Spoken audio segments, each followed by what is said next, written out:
Hello everybody. In current affairs this week, one of the most important event for the financial world was the Indian monetary policy announcement by the Reserve Bank of India. The repo rates have remained unchanged. That's a good news.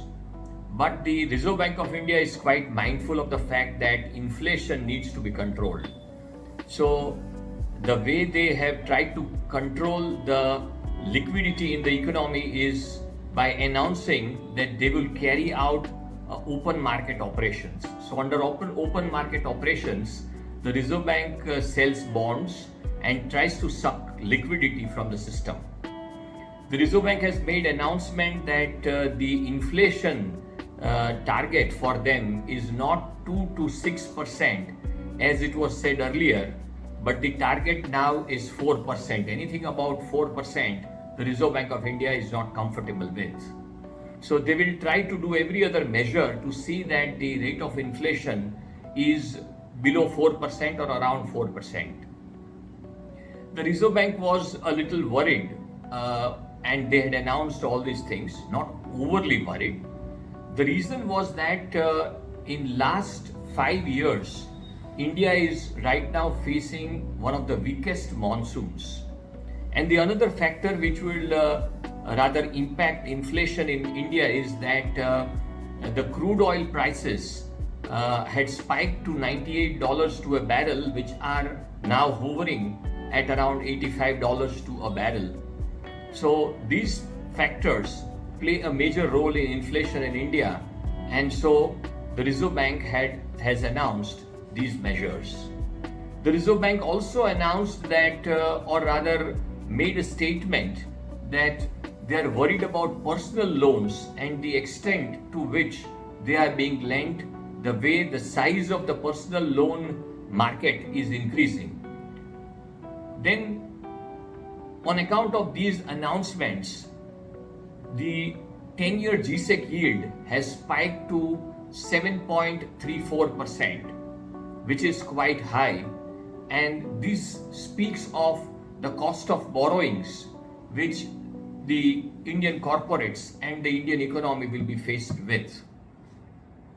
The impact on the stock market would be that the Reserve Bank is quite concerned about the inflation in the economy, which hurts demand, and the fact is that demand for so many of the products which is like white goods, two-wheelers, four-wheelers have slackened in this year, and that is also an area of concern, which it is being said that in the balance 6 months of the year, it will pick up on account of the festive season, the wedding demand, and other factors. The balance part of the year will take care of the slowing demand which has happened in the earlier part of the year. The another point which I would like to discuss in the current affairs is it's not just in India that the 10-year GSEC has spiked to 7.35. In the US also, the 10-year GSEC yields are at an unprecedented level of 4.80. 10-year GSEC in US is 4.80. So there are people across the world and in the US who feel that it makes great sense getting 4.80 risk-free return in a dollar-denominated asset. So there is a lot of flight of capital from several emerging markets towards the US dollar. Last but not the least, I wanted to discuss about the valuations in large cap, mid cap and small cap. It is being widely discussed that the valuations in the large cap universe in India is quite attractive vis-a-vis mid and small cap, which has appreciated a lot in the recent times.